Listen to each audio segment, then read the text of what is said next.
Y vamos a empezar de una vez con el sermón, así es que quiero pedirles por favor que abran sus Biblias, los que las tienen, y vayan a Juan, el Evangelio de Juan. Vamos a estar en el capítulo 6, versículos del 14 al 24. Hoy son 10 versículos especialmente en los que vamos a estar. Entonces si tienen sus Biblias, ábranlas ahí, si no va a estar ahí arriba, y quiero que comencemos el sermón leyendo esa porción de la Escritura. Entonces vamos a leer Juan 6 del 14 al 24. Esta es la palabra del Señor que dice así: Al ver la señal que Jesús había realizado, la gente comenzó a decir: en verdad este es el profeta, el que ha de venir al mundo. Pero Jesús, dándose cuenta de que querían llevárselo a la fuerza y declararlo rey, se retiró de nuevo a la montaña él solo.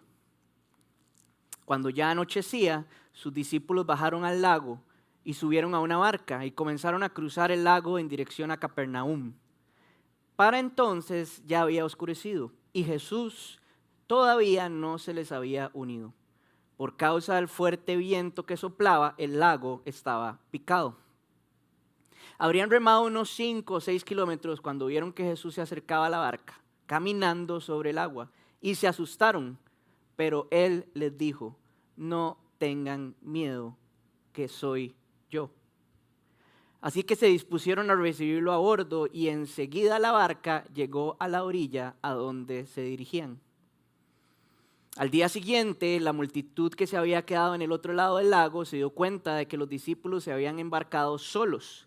Allí había estado una sola barca y Jesús no había entrado en ella con sus discípulos. Sin embargo, algunas barcas de Tiberíades se aproximaron al lugar donde la gente había comido el pan después de haber dado gracias al Señor. En cuanto la multitud se dio cuenta de que ni Jesús ni sus discípulos estaban allí, subieron a las barcas y se fueron a Capernaum a buscar a Jesús. Hagamos una oración. Padre Santo, te damos gracias por tu palabra, te damos gracias por lo que nos puede enseñar esta noche tu palabra, y yo te pido que, Señor, seas vos, siempre sos vos, el que transformes nuestra vida hoy. Te pido que nos abras nuestro corazón, nuestros ojos, nuestros oídos, y Señor, es una petición que quiero hacerte, que cada una de las personas que esté aquí sepa que este sermón es con ellos. No es con el que está a la par, ni con el que está a la derecha, ni a la izquierda, ni con mi hermano, ni con mi primo, ni ojalá que mi compa escuche esto. Esto es para nosotros, Señor. Yo te pido que hoy nos hables a nosotros directamente, Señor, y que eso nos haga querer fijar nuestra mirada en Cristo, y que, como cantábamos ahora, nos recordemos que grande es tu fidelidad es para siempre. Te pido que nos enseñes esta noche, Señor, y que todo sea para tu gloria. Es en tu nombre, Jesús, que oramos juntos. Amén. Amigos, es importante recordar que estamos en una serie del Evangelio de Juan, que lo que estamos buscando es confirmar el propósito por el cual el apóstol Juan escribió este libro, escribió su evangelio. Él mismo lo dejó estipulado en Juan capítulo 20, versículos 30 al 31, lo hemos leído en casi todos los sermones, que lo que dice es que las señales milagrosas que quedaron registradas en el evangelio de Juan no fueron las únicas que Jesús hizo mientras estuvo en su ministerio terrenal, pero que estas que quedaron registradas fueron escritas para que ustedes crean que Jesús es el Cristo, el Hijo de Dios, y para que al creer en su nombre tengan vida. Es por eso que hemos ido enseñando estas señales milagrosas una por una, y confirmando justo eso, que Jesús es el Cristo, es el Hijo de Dios, que al creer en su nombre podemos tener vida. Y el día de hoy estamos estudiando la quinta señal registrada en el Evangelio de Juan, y esa quinta señal es que Jesús camina sobre el agua. Ahora bien, cabe destacar que en todos los sermones de la serie hemos dejado muy en claro una de las características más importantes de nuestro Señor, y es que Jesús es compasivo. Jesús es compasivo. Quise para este sermón buscar una definición más completa y más larga de qué significa cuando alguien es compasivo. Y vean qué interesante lo que encontré. Dice que ser compasivo es lo siguiente: significa tener la capacidad de ponerse en el lugar de otra persona y sentir su sufrimiento y tener el deseo sincero de ayudar o aliviarlo. Qué fuerte. Incluso en medio de sus fallas o debilidades. Yo pondría ahí a pesar de sus fallas o sus debilidades. Ojo, no es sentir lástima. La compasión implica empatía más acción. Empatía más acción. O sea, de reconocer el dolor ajeno y estar dispuesto a hacer algo por el bienestar de esa persona que está sufriendo. Y quise dar esta definición larga porque yo creo que si nos preguntan por qué Jesús tuvo que venir a la tierra, esta definición realmente nos ayudaría muchísimo. Jesús, aun siendo Dios, se hizo hombre y habitó en medio de los que eran suyos. Eso quiere decir que no le bastó a Dios ver y sentir el sufrimiento desde lo lejos, desde su trono celestial, sino que Él bajó a los que eran suyos. Él actuó. No le bastó solamente enviar profetas, maestros, mensajeros para tratar de guiar a un pueblo rebelde, sino que Él vino Él mismo, en la persona de Jesús, en el Hijo. No le bastó al Señor simplemente dejar que corriera el sufrimiento y el pecado, sino que Él quiso actuar y actuó, como dice la definición, poniéndose en el lugar de los humanos. Dice la palabra que Él tomó la postura de siervo, aunque sin pecado. Eso quiere decir que Él sintió el sufrimiento, lo alivió, incluso, insisto, en medio de nuestras fallas y nuestras debilidades. El Señor es compasivo. Y todo esto lo hizo para que al terminar su ministerio, Él entregara su vida en una cruz para pagar la deuda completa y totalmente, la deuda que teníamos todos los seres humanos por nuestra maldad, por el pecado. Y ahí fue donde hizo el acto más grande de amor y de compasión, que fue entregar su vida, derramar su sangre hasta la muerte, el justo por los injustos. Es un gran acto. Para los 3 días resucitar como muestra de aceptación del Padre, de la obra, y perdonar una vez y para siempre los pecados de todos aquellos que crean en este acto precioso. Amigos, Jesús es compasivo. Se puso en nuestro lugar y eso nos dio paz. Paz con Dios, paz en nuestro corazón. Fue un acto que nos dio paz. El Señor es compasivo. Veámoslo como lo dice el Salmo 103, del versículo 8 al versículo 14, que dice así: el Señor es clemente, o sea, misericordioso y compasivo, lento para la ira y grande en amor. No sostiene para siempre su querella, ni guarda rencor eternamente. No nos trata conforme a nuestros pecados, ni nos paga según nuestras maldades. Tan grande es su amor por los que le temen, como alto es el cielo sobre la tierra. Tan lejos de nosotros echó nuestras transgresiones, como lejos del oriente está el occidente. Amigos, si ustedes, tan compasivo es el Señor con los que le temen, como lo es un padre con sus hijos. Él conoce nuestra condición, sabe que somos de barro. Lo que les iba a decir es que si ustedes no se aprendieron la definición de compasivo, si alguien en algún momento llega y les dice, ¿qué significa que Jesús sea compasivo? Lean el Salmo 103. Es que es exactamente lo mismo. El Señor clemente, compasivo, lento para la ira, grande el amor. No sostiene para siempre su querella con nosotros, no nos lleva a la cuenta de nuestros pecados. Tan lejos está el occidente del oriente. Qué compasivo es el Señor. Este salmo está describiendo a Dios porque fue escrito antes del tiempo de Cristo, aunque Cristo ha existido desde siempre, pero a través de lo que hemos visto registrado en las señales en el Evangelio de Juan, sabemos que esto es lo que hemos visto representado en la persona de Jesucristo, que también es Dios.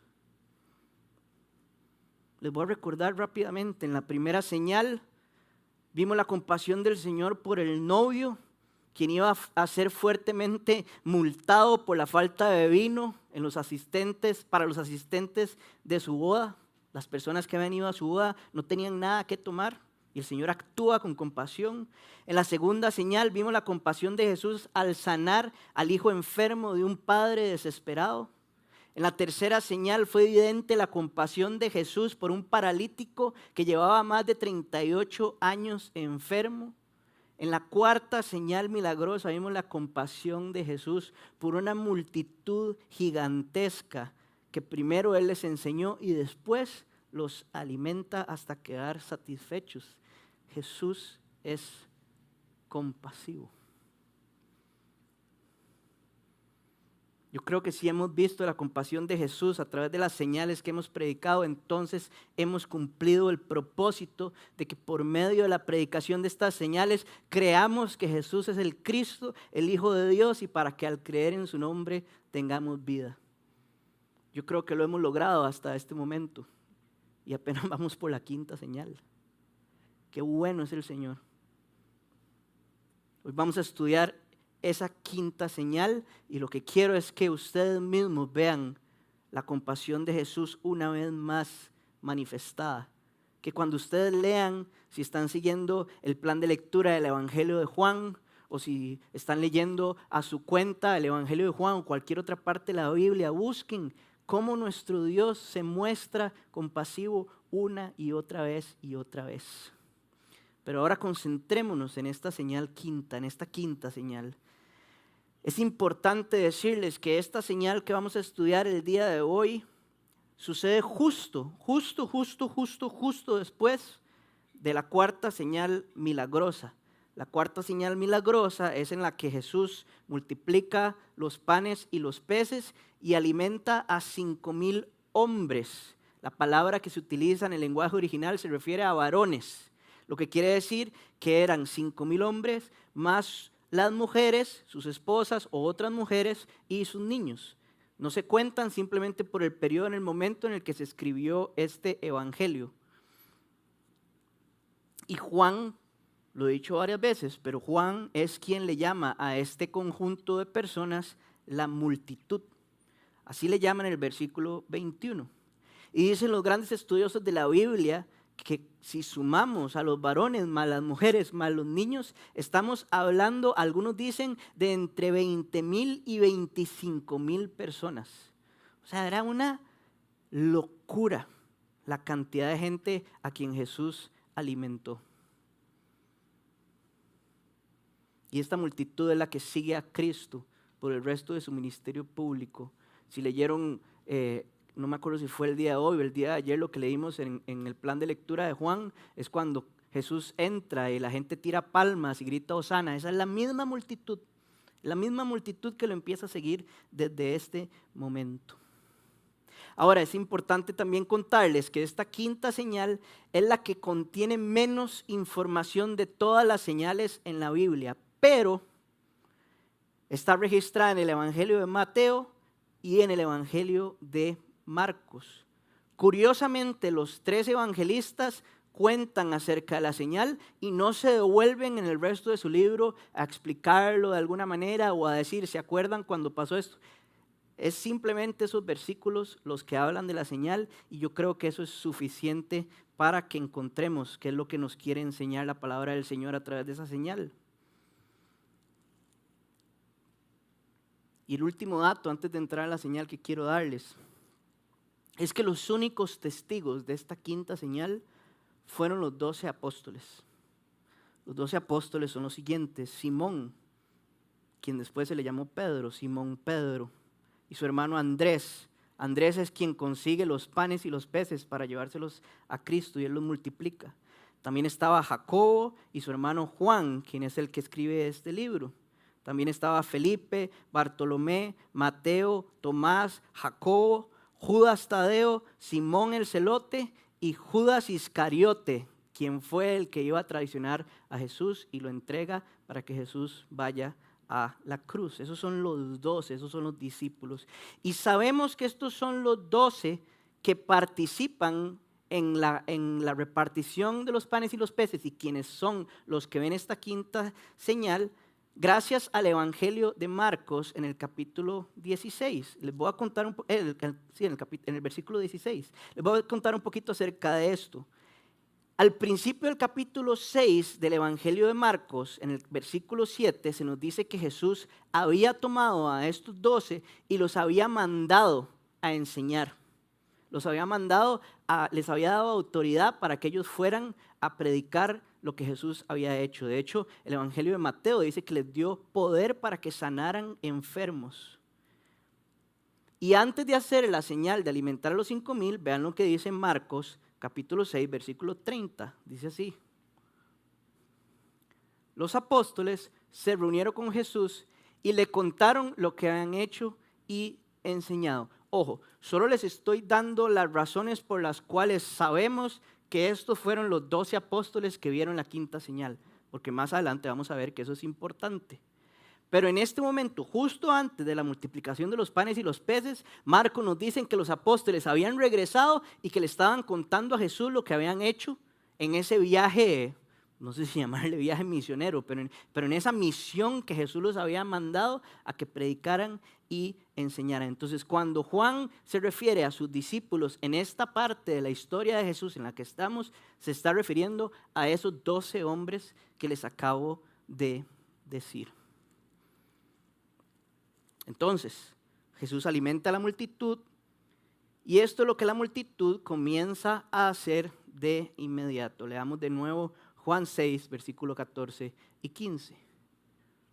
Al ver la señal que Jesús había realizado, les recuerdo una vez más, la multiplicación de los panes y los peces, la gente comenzó a decir: en verdad este es el profeta, el que ha de venir al mundo.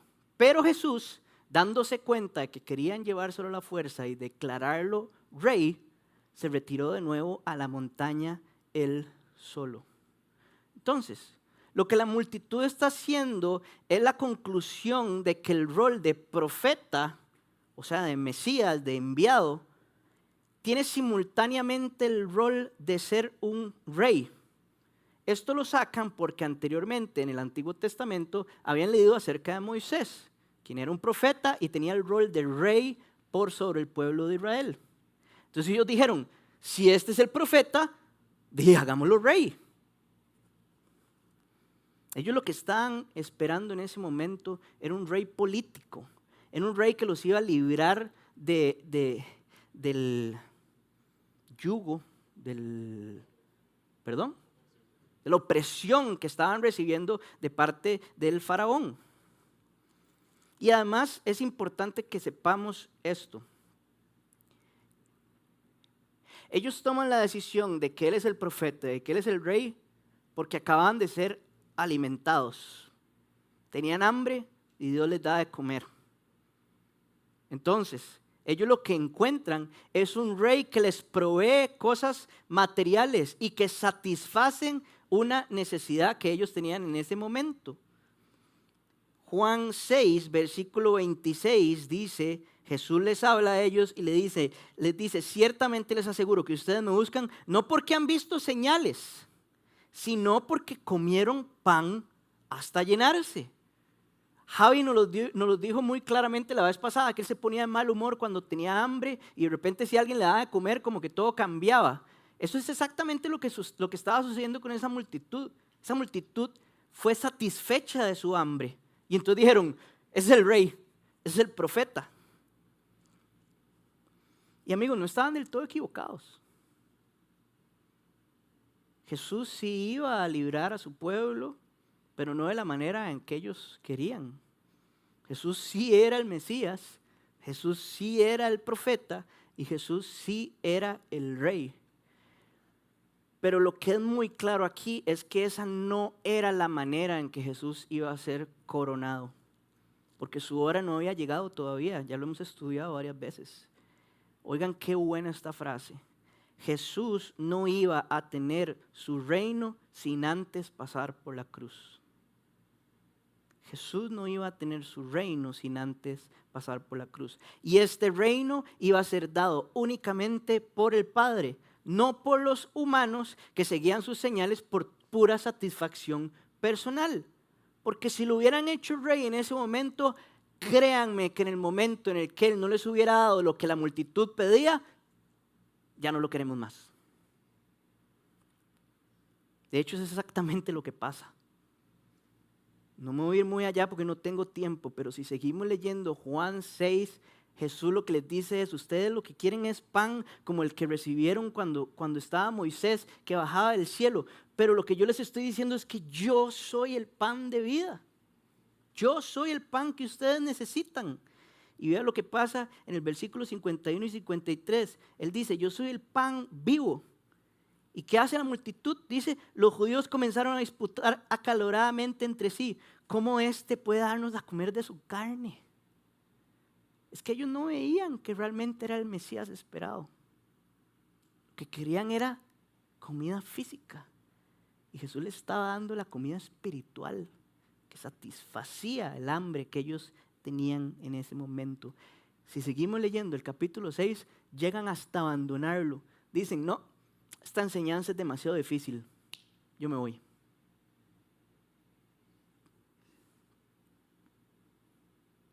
Qué increíble, porque Él sí los iba a librar de una situación muchísimo más profunda y más compleja, y era el pecado que los estaba dirigiendo a la muerte. Él era más que un rey de cosas materiales. ¿Será que nos pasa eso a nosotros también? ¿Será que a veces buscamos a Jesús solo porque satisface ciertas necesidades en nosotros, momentáneas? Es que cuando cantamos yo siento mi corazón caliente y qué lindo ese sentimiento, pero no le hemos entregado nuestra vida. No hemos dicho: Señor, cámbieme de adentro hacia afuera, me arrepiento de mis pecados. ¿Será que puede ser que ahorita muchos tengamos hambre y digamos que nos dieran de comer y digamos: sí, ese es lo máximo, ese es? Y mañana no nos dan de comer y Jesús nos dice: no, pero es que yo lo que quiero es su corazón. Y uno: no, yo lo que quiero es comida.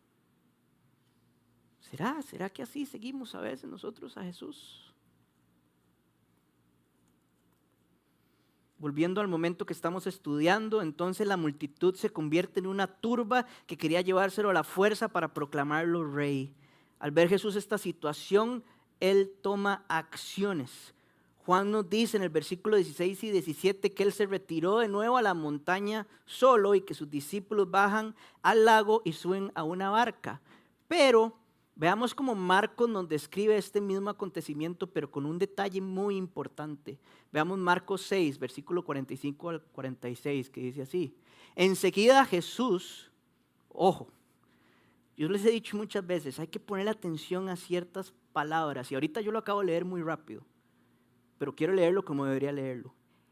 Enseguida Jesús hizo que sus discípulos subieran a la barca y se adelantaran al otro lado.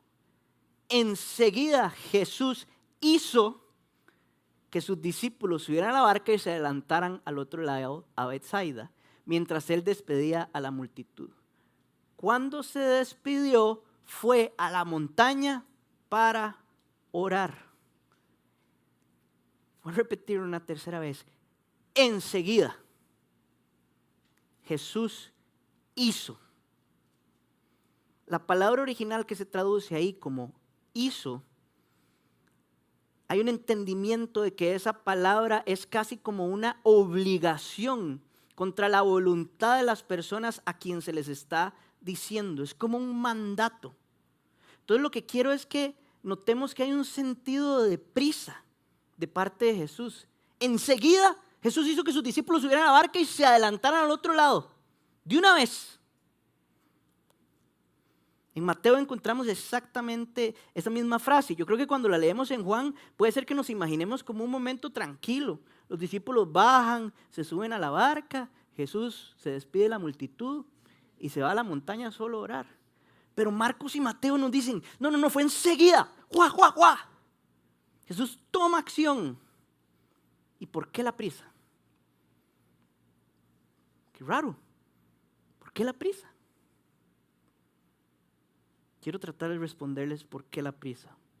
Vean lo que dice Hebreos, capítulo 4, versículo 15. Dice así, Hebreos 4:15. Porque no tenemos, está hablando de Jesús, un sumo sacerdote incapaz de compadecerse de nuestras debilidades. Ojo, sino uno que ha sido tentado en todo de la misma manera que nosotros, aunque sin pecado.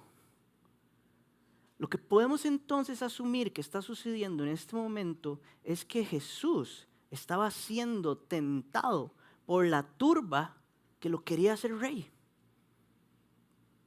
Pero dice que no hubo pecado. Y eso no nos puede quedar ni media duda. Jesús fue tentado, pero no pecó. Y Él toma una acción que yo creo que todos deberíamos de imitar cuando nos sentimos tentados. Jesús se retira solo y ora. Aún siendo Dios, Él se retira y ora al Padre para no sucumbir en el pecado. Lo que Jesús quería hacer era mantenerse en el plan estipulado. Amigos, ¿será que nosotros practicamos eso cuando somos tentados en este mundo? Nos retiramos a orar. Si seguimos el ejemplo de la oración pastoral que encontramos mucho más adelante en el Evangelio de Juan, Jesús ora por sí mismo y luego ora por sus discípulos. Es que yo no estoy inventando nada. Jesús se retiró a orar y si después ora de esa manera, podemos asumir que Jesús ora por él y por sus discípulos cuando se retira en la montaña, cuando se retira a la montaña. Él ora que los discípulos confíen, que los discípulos crean, pero también ora por él, Señor, no me hagas caer en esta tentación, que se haga tu voluntad. Ahora bien, Hebreos 2:18 dice que por Jesús haber sufrido él mismo la tentación, esto lo dice la Biblia, Hebreos 2:18, perdón que no lo puse ahí arriba, por haber sufrido él mismo la tentación, puede socorrer a los que son tentados. ¿Me van siguiendo? Vean lo que dice 1 Corintios 10, versículo 12 al 13, dice así: por lo tanto, si alguien piensa que está firme, tenga cuidado de no caer. Ustedes no han sufrido ninguna tentación que no sea común al género humano, pero Dios es fiel y no permitirá que ustedes sean tentados más allá de lo que puedan aguantar. Más bien, cuando llegue la tentación, Él les dará también una salida a fin de que puedan resistir. Amigos, volví a poner cómo empieza el versículo 12. Si alguien piensa que está firme, tenga cuidado de no caer. Los 12 apóstoles acababan de darle de comer a 25,000 personas. ¿Ustedes entienden eso? El poder que ellos podían tener ante la multitud, el poder que podía tener Jesús ante esa multitud. Y no solo ellos pensaban que tenía poder, es que esa turba empieza a decir, hay que hacerlo rey, hay que hacerlo rey. Jesús fue tentado, pero no pecó. Pero amigos, los apóstoles seguían siendo muy parecidos a esa multitud. ¿Qué hubiera pasado si esos discípulos se quedan ahí? Tal vez no hubiéramos tenido el resto de la palabra del Señor, aunque sí, porque el Señor es perfecto y de alguna manera se lo hubiera ingeniado. Pero nos deja una enseñanza aquí. Enseguida el Señor saca a los discípulos de ahí. Váyanse de aquí. Es más, Él se queda despidiendo la turba. No, ni siquiera se despidan, váyanse.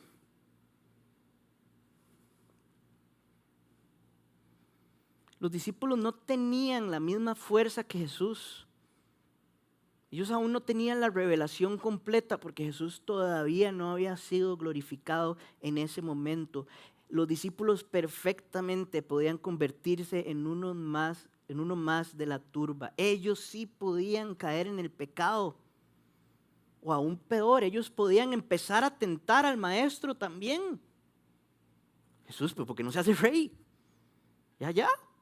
Qué más está esperando? Hágase rey, dele. Vea a 25,000 personas, ¿qué más quiere? Jesús los saca de ahí enseguida. Hay otras versiones que dicen de inmediato. Y yo creo que podemos entonces conectar esta reacción de prisa con la manera en que Dios nos cuida de la tentación. Y como dice 1 Corintios, Él siempre da una salida para que puedan resistirla. Y ahí viene la aplicación para nosotros. Amigos, Dios siempre da una salida para que podamos resistir la tentación. Lo que hay que hacer es orar para poder verla.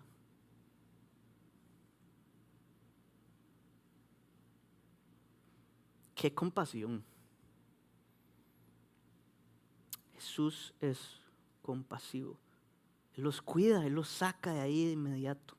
Y eso mismo es lo que hace Dios con nosotros. Nos da una salida. A veces nos manda a huir. ¡Huyan! Es la maravillosa promesa de 1 Corintios 10.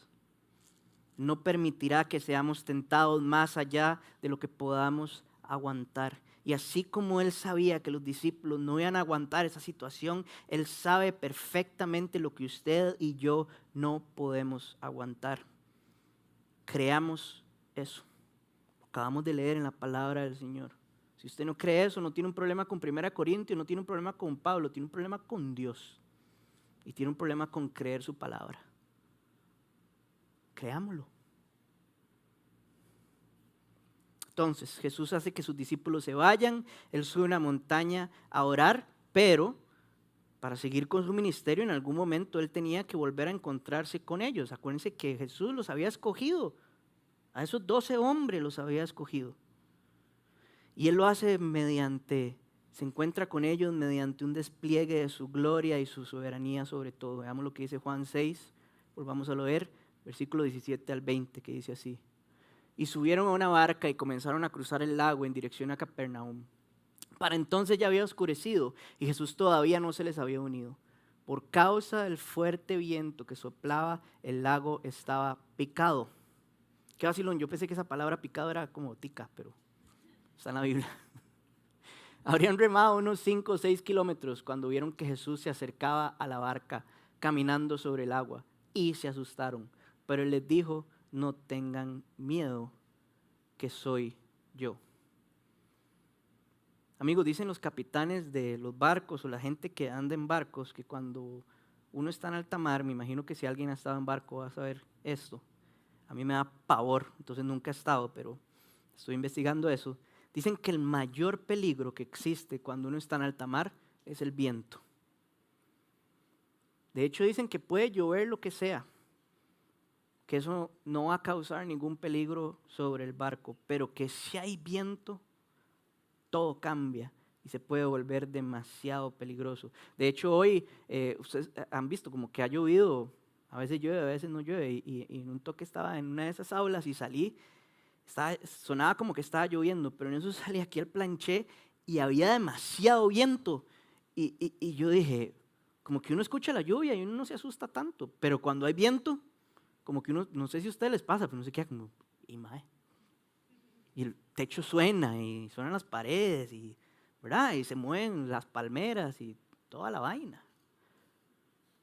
Cuando hay viento, todo cambia. Pues aquí la Biblia nos describe lo que ve ahí como un fuerte viento.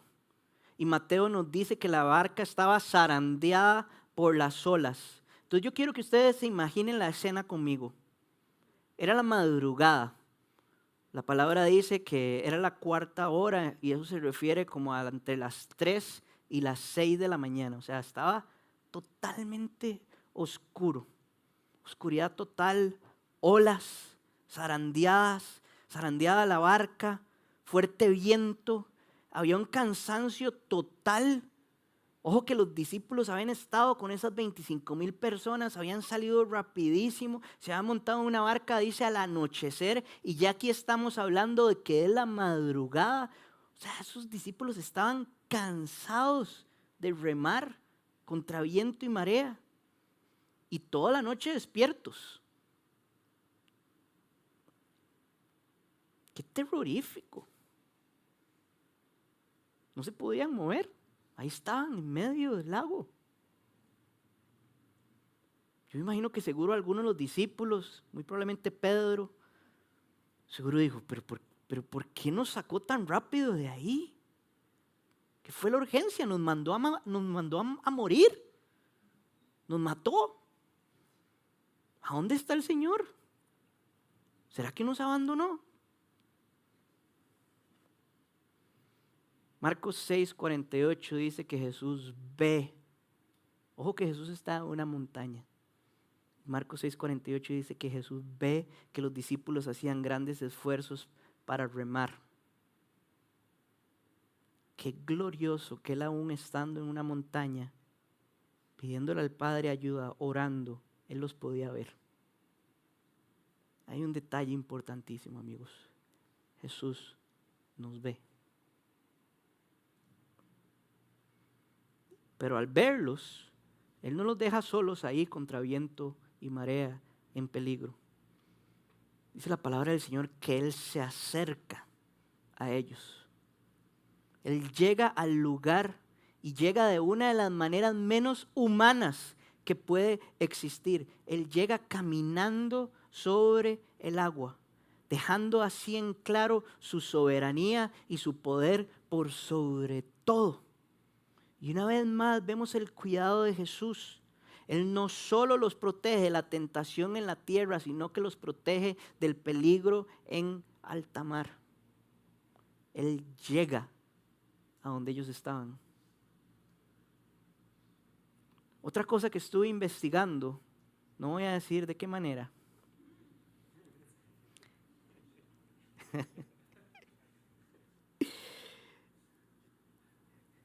Son las leyes de la física relacionadas con por qué un ser humano no puede caminar sobre el agua.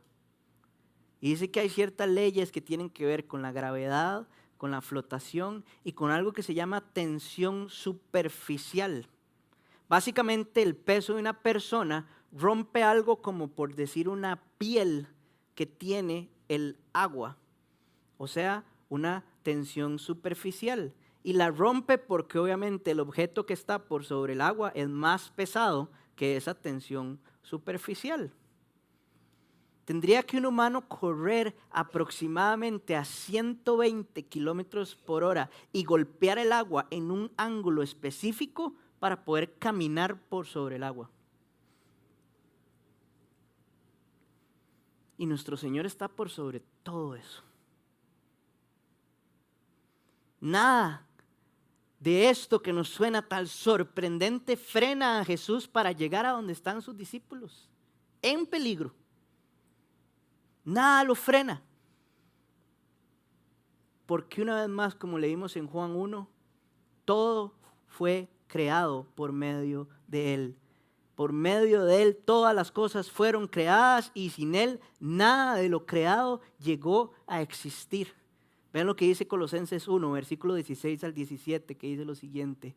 Porque por medio de Él, de Jesús, fueron creadas todas las cosas, en el cielo y en la tierra, visibles e invisibles, sean tronos, poderes, principados o autoridades. Todo ha sido creado por medio de Él y para Él. Él es anterior a todas las cosas, que por medio de Él forman un todo coherente. O sea, el agua forma un todo coherente por medio de Jesús, que es sorprendente. Uno no se lo imagina de esa manera.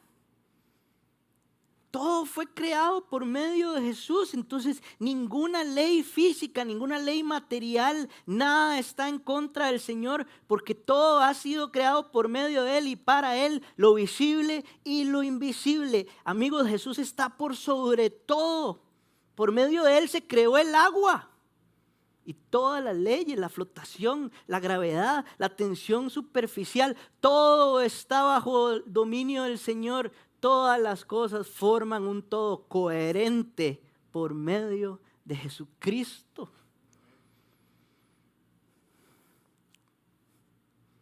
¡Qué maravilla!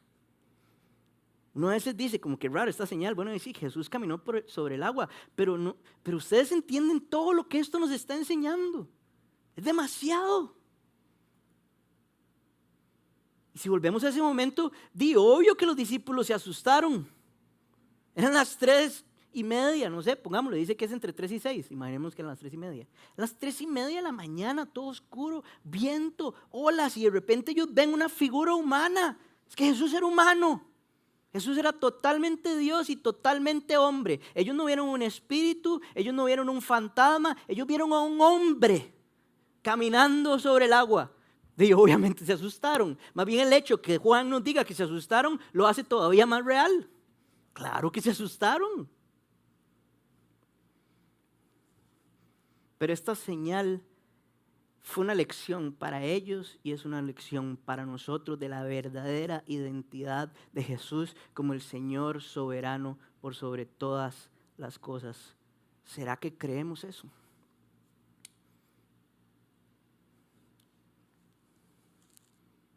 Nada puede retrasarlo, nada puede detenerlo.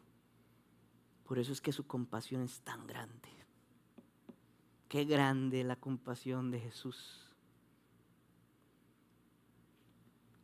Llega Jesús y les dice estas palabras que si ustedes cierran los ojos y las escuchan, son palabras hermosas. No tengan miedo, soy yo. Oscuridad, frío, peligro, cansancio, susto. Y el Señor llega y dice, no tengan miedo, soy yo. Qué paz, qué seguridad.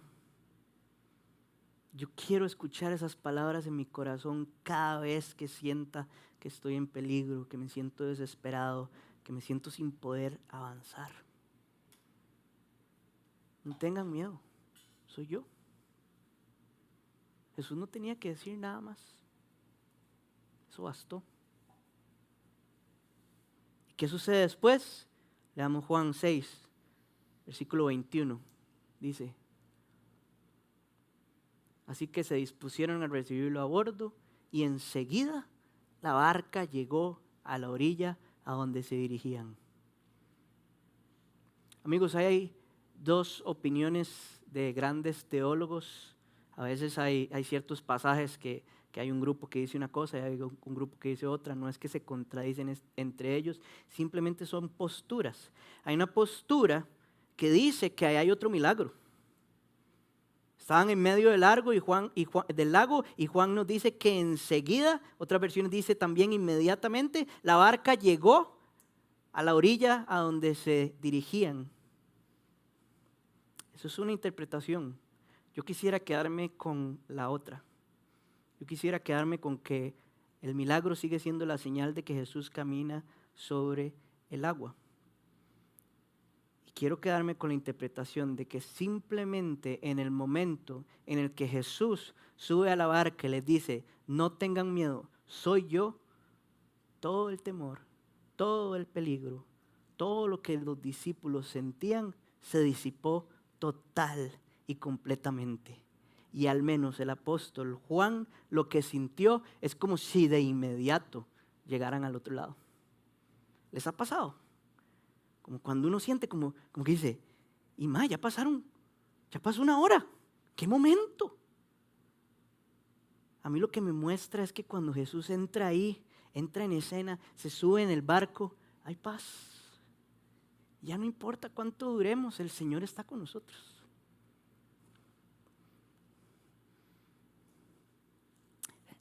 Jesús no les da cosas materiales. Jesús se da a sí mismo. Y eso es lo que nos da a nosotros también. Jesús se da a sí mismo. Y Él se convierte en el capitán del barco. ¡Qué belleza! Es que qué más los iba a preocupar en ese momento. Estaba la presencia de Él, estaban con Él. Yo quiero que el Señor nos dé esa misma tranquilidad. Yo sé que a veces cuesta. pero Él nos invita a no tener miedo. Y quiero darles 2 textos que espero que los llene de esperanza, que sepan que Él está con nosotros. Salmo 139, versículos del 5 al 10. Esto es para nosotros. Dice así: tu protección me envuelve por completo, me cubres con la palma de tu mano. Conocimiento tan maravilloso rebasa mi comprensión, tan sublime es que no puedo entenderlo. ¿A dónde podría alejarme de tu espíritu? ¿A dónde podría huir de tu presencia? Si subiera al cielo, allí estás tú. Si tendiera mi lecho en el fondo del abismo, también estás ahí. Si me elevara sobre las alas del alba o me estableciera en los extremos del mar, aún ahí tu mano me guiaría, me sostendría tu mano derecha. No podemos huir de la presencia del Señor. Su protección nos envuelve por completo en todo lugar, sin importar si estamos en lo más alto o en lo más bajo. Vean lo que dice Isaías 41:10. Dice así: todos nosotros, es que por eso oré, es que esto es para nosotros. Así que no temas, porque yo estoy contigo. No te angusties, porque yo soy tu Dios. Te fortaleceré y te ayudaré. Te sostendré con mi diestra victoriosa. Él está con nosotros. Él está en el barco. Él es nuestro capitán. No nos deja solos nunca. Pura paz, pura seguridad. Ese es nuestro Dios. Qué grandeza, qué compasión, qué misericordia, qué amor, qué gracia. No tengan miedo. Soy yo.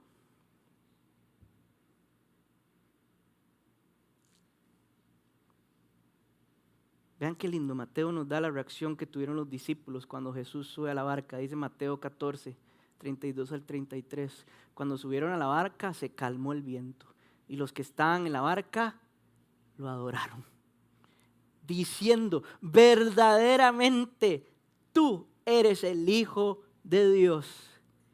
Qué palabras más gigantes.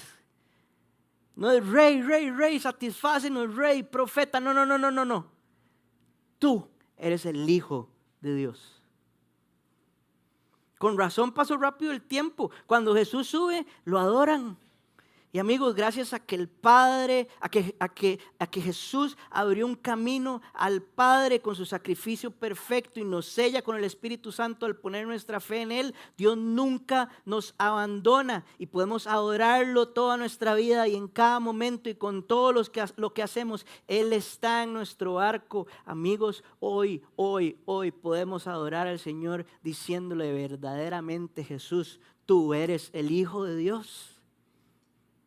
¡Qué belleza! Cierro con esto.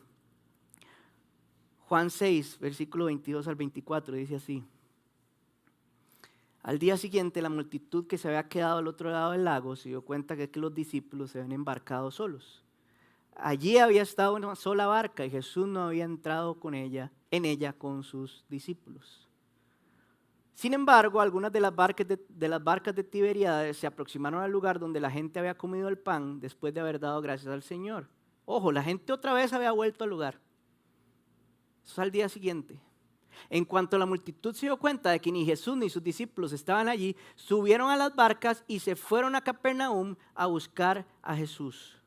Seguramente la multitud se fue a dormir y volvió para el desayuno. Listo, si ese madre me dio de cenar, me va a dar desayunar también.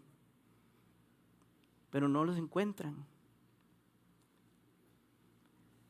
Quise cerrar con este texto con esta parte del texto, porque yo varias veces he dicho y he recalcado de que nada de lo que leemos en la Biblia es ficción. Todo realmente sucedió. Y Dios utiliza en varias circunstancias una gran cantidad de testigos para comprobar que sus obras son ciertas. Inclusive al día de hoy es muy diferente escuchar que una persona llegó y Jesús ya no estaba, pero vieron solo a los 12 discípulos subirse. Entonces, ¿cómo Jesús se había ido? A escuchar a 25,000 personas decir exactamente lo mismo. Esa multitud vio a Jesús de un lado Y sin una explicación lógica, sin un barco de por medio, al día siguiente lo encontraron en el otro lado del lago. Y amigos, en las respuestas que siguen a continuación, cuando llegan al otro lado, le dicen, Rabí, versículo 25, ¿cuándo llegaste acá? Obviamente era la duda que ellos tenían. Y Jesús nunca se la responde. Jesús empieza toda su predicación de yo soy el pan de vida. A él le preocupaba más eso, enseñarles eso a la multitud. Pero Juan sí deja registrada la manera sobrenatural que Jesús utiliza para cruzar el lago. Así entonces, para la gloria de Dios, estas personas se convierten en testigos oculares de lo que realmente sucedió. Y no eran pocos. Cuando estas 25,000 personas escucharon el evangelio de Juan predicado en aquel entonces, encontraron la respuesta que tanto habían estado buscando. Jesús caminó sobre el agua. Jesús es soberano, Jesús está sobre todo. Y lo reciben de alguien que ellos mismos vieron subirse al barco, el apóstol Juan. Por eso les dije que era importante saber cuáles eran los 12. Ellos ven al apóstol Juan subirse ahí y Juan les explica, Jesús caminó sobre el agua. No había otra manera, así es como tuvo que haber sucedido, solo había una barca, ellos ven a los discípulos entrar, no ven a Jesús entrar, luego lo encuentran al otro lado. ¿Cómo sucedió esto? Juan les dice, Jesús caminó sobre el agua y se encontró con la barca en medio de sus discípulos, se montó, ellos lo adoraron y dijeron, realmente este es el Hijo de Dios. Y cuando la multitud escucha realmente lo que sucedió, dicen, realmente este es el Hijo de Dios. Y hoy, amigos, en su palabra el Señor, que no deja nada importante abierto para conclusiones humanas, Él ata todos los cabos, hoy por puro regalo de gracia, muchísimos años después, podemos leer esto, ver lo que sucedió, ver la obra de Jesús, ver esta señal sobrenatural, ver la compasión del Señor y decir, realmente ese es el Hijo de Dios. Gracias al Señor por su palabra.